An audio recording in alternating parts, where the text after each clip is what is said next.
কুচকুচে হাত পা গলা ঘাড়ের কালো দাগ ছোপ দূর হয়ে যাচ্ছে মাত্র এক ঘষাতে।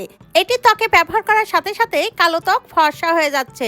শরীরে যেখানে লাগানো হচ্ছে সেইখানেই সাদা ধবধবে হয়ে যাচ্ছে। এটি কালো কুচকুচে হাত পা গলা ঘাড়ের কালো দাগ ছোপ এক নিমিষেই দূর করে দিচ্ছে। ত্বক হয়ে যাচ্ছে দুধের থেকেও সাদা ধবধবে। জীবনে পার্লারে যে ম্যানিকিউর পেডিকিউর ফেসিয়াল ব্লিচ কোনো কিছুই করা লাগবে না, ঘরে বসেই খুব সহজে আপনার কালো ত্বক ফর্সা করতে পারবেন। এই ফেস প্যাকটি ত্বকে ব্যবহার করার সাথে সাথে আপনার ত্বকে থাকা যে কোনো কালো দাগ ছোপ এক নিমিষেই দূর হয়ে যাবে। এটি ব্যবহার করলে মেস্তা বোরনের কালো দাগ ছোপ, চোখের নিচে কালি বলি রেখা খুব সহজে দূর হয়ে যাবে। আপনার ত্বক হয়ে যাবে দুধের থেকেও সাদা ধবধবে। এটি তৈরি করতে প্রথমে আমাদের লাগবে তরমুজ। এখানে দেখুন তরমুজ কিছুটা আমি খুব ভালোভাবে রস বাইর করে নিব। তবে এখানে তরমুজের পরিবর্তে আপনারা শসার রস, আলুর রস যে কোনো একটি ব্যবহার করতে পারেন। এখানে দেখুন আমি তরমুজের রস বাইর করে নিয়েছি। এরপর নিয়ে নিচ্ছি 1 চামচ পরিমাণ চালের গুঁড়ো। এরপর নিয়ে নিচ্ছি 1 চামচ পরিমাণ বেসন। বেসন আমাদের ত্বকের জন্য খুবই উপকারী। বেসন ত্বকে ব্যবহার করলে ত্বক উজ্জ্বল ফর্সা হয়। এরপর নিয়ে নিচ্ছি সামান্য পরিমাণে তরমুজের রস।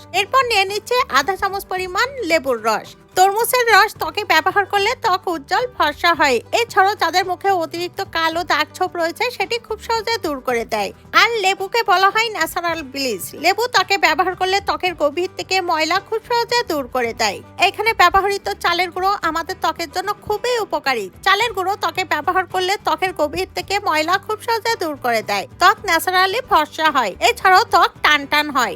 এখানে ব্যবহৃত প্রত্যেকটি উপাদান আমাদের ত্বকের জন্য খুবই উপকারী। এরপর প্রত্যেকটি উপাদান খুব ভালোভাবে মিশিয়ে নিতে হবে।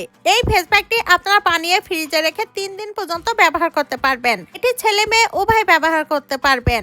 এখন জানিয়ে দিচ্ছি এই ফেস প্যাকটি কিভাবে ত্বকে ব্যবহার করবেন। প্রথমে একটি ব্রাশ নিন। ব্রাশের সাহায্যে সমস্ত মুখে, হাত পা গলা ঘাড়ে খুব ভালোভাবে মেখে নিন। এটি আপনারা সমস্ত বডিতেও ব্যবহার করতে পারবেন। এটি সমস্ত হাত পা গলা ঘাড় ও মুখে ব্যবহার করার পর শুকিয়ে যাওয়া পর্যন্ত অপেক্ষা করুন। শুকিয়ে গেলে ঠান্ডা পানির ঝাপটা দিয়ে ত্বক ধুয়ে পরিষ্কার করে নিন। ত্বক ধুয়ে পরিষ্কার করার পর দেখবেন আপনার ত্বকের জেল্লা। আপনার ত্বকে থাকা কালো দাগ ছোপ এক নিমিষেই দূর হয়ে যাবে। আপনার ত্বক হবে জাপানিজদের মতো উজ্জ্বল ফর্সা, দাগহীন ও টানটান। আর আপনি পেয়ে যাবেন গ্লাস স্কিনের মতো চকচকে ত্বক। ভিডিওটি যদি ভালো লাগে বেশি বেশি করে শেয়ার করুন। এমন সব নিত্য নতুন টিপস ভিডিও পেতে আমার পেজটি ফলো করে রাখুন। ভিডিওটি পৃথিবীর কে কোন প্রান্ত থেকে দেখছেন অবশ্যই আমাকে কমেন্টস করে জানাবেন। আপনাদেরকে ধন্যবাদ জানানো হবে। ভিডিওটি সম্পূর্ণ দেখার জন্য ধন্যবাদ। আল্লাহ হাফেজ।